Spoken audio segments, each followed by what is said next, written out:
බොලිවුඩේ ඉන්න ලස්සන වගේම ජනප්‍රියම ආදර්ශමත් යුවලක් තමයි රන්වීර් සිං සහ දීපිකා පදුකෝන් කියන්නේ. හැබැයි රන්වීර් සිං දීපිකාගේ ජීවිතයට එන්න කලින් දීපිකා තමන්ගේ මුළු ජීවිතේටම වඩා එකම එක නළුවෙක්ට පිස්සුවෙන් වගේ ආදරය කළා. ඒ ආදරය කොච්චර ප්‍රබලද කියනවා නම් එයා තමන්ගේ බෙල්ල පිටුපස ඒ නළුවාගේ නමේ මුල්ලකුරු පවා ටැටු එකක් විදිහට තියාගත්තා. හැබැයි අවසානයේ ඒ සුපිරි නළුවා වෙනත් නිලියක් නිසා දීපිකාව දරුණු විදිහට රැවටීමට ලක් කළා.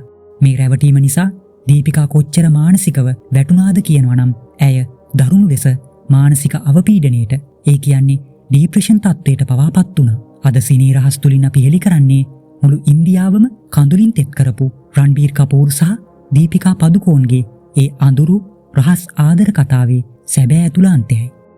2008 අවුරුද්දේ තිරගත වුණු බචනා ඒ හසීනෝ චිත්‍රපටයේ රූගත කිරීම අතරතුර තමයි රන්බීර් සහ දීපිකා අතර මේ ආදර කතාව පටන් ගන්නේ. මේ දෙන්නගේ ගැළපීම කොච්චර ලස්සනද කියනවා නම් මුළු බොලිවුඩේම හිතුවේ මේ දෙන්න ඉක්මනින්ම විවාහ වෙයි කියලා. දීපිකා තමන්ගේ ආදරය වෙනුවෙන් RK කියලා රන්බීර්ගේ නම බෙල්ලේ පච්චයක් විදියට තියාගත්තේ මුළු ලෝකයටම තමන්ගේ ආදරය ප්‍රසිද්ධ කරමින්.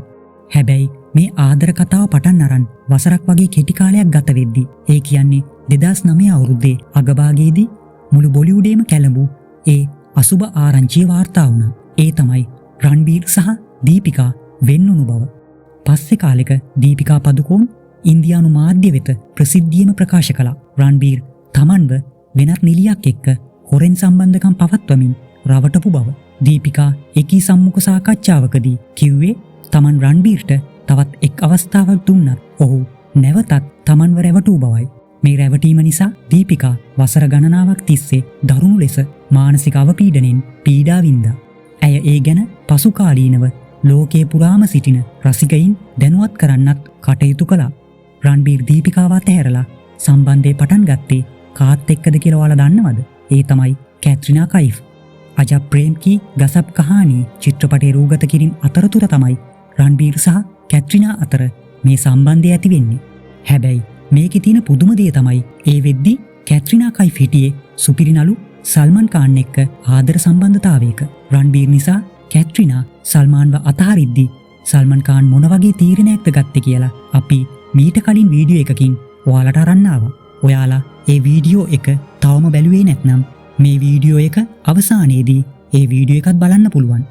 කොහොම වුණත් Tamanට මෙච්චර දරුණු රැවටීමක් කරලත් දීපිකා පදුකෝන් කියන්නේ පුදුමාකාර හදවතක් තියෙන නිලියක්. මොකද වෙන්වීමෙන් අවුරුදු කිහිපයකට පස්සේ ඇය නැවතත් රන්බීර් කපූර් එක්ක යේ ජවානි හේ දිවානි සහ තමාෂා වගේ චිත්‍රපටවල රංගනයෙන් දායක වුණා. පෞද්ගලික තරහමරහා පැත්තකින් තියලා වෘත්තීය මට්ටමින් වැඩ කරන්න දීපිකා කටයුතු කරපු ආකාරය මුළු බොලිවුඩයේම අගය කිරීමට ලක් වුණා. කාලය හැමදේම විසඳනවා කියන්නා වගේ අද වෙද්දි දීපිකා පදුකෝන් රන්වීර් සිං සමග විවාහ වෙලා හරිම සතුටින් තමන්ගේ පෞල් ජීවිතය ගත කරනවා. ඒ වගේම රන්බීර් කපූර්ද ආලියා බාත් සමග විවාහ වී සිටිනවා. ඉතින් යාළුවනේ රන්බීර් කපූර් දීපිකාට කරපු මේ රැවටීම ගැන වගේම හැමදේම අමතක කරලා ආයෙත් ඔහු එක්ක රඟපාන්න තරම් දීපිකා ගත්ත ඒ උදාර තීරණය ගැන ඔයාලට මොකද හිතෙන්නේ? ඔයාලගේ වටිනා අදහස පහලින් කමෙන්ට් කරන්න අමතක කරන්න එපා. මේ වගේ රසවත් සිනමා තොරතුරු දිගටම බලන්න සිනී රහස් අපේ channel එක subscribe කරලා තියාගන්න. තවත් වීඩියෝවකින් හමු වෙමු. ඔයාලා හැමෝටම සුබ දවසක්.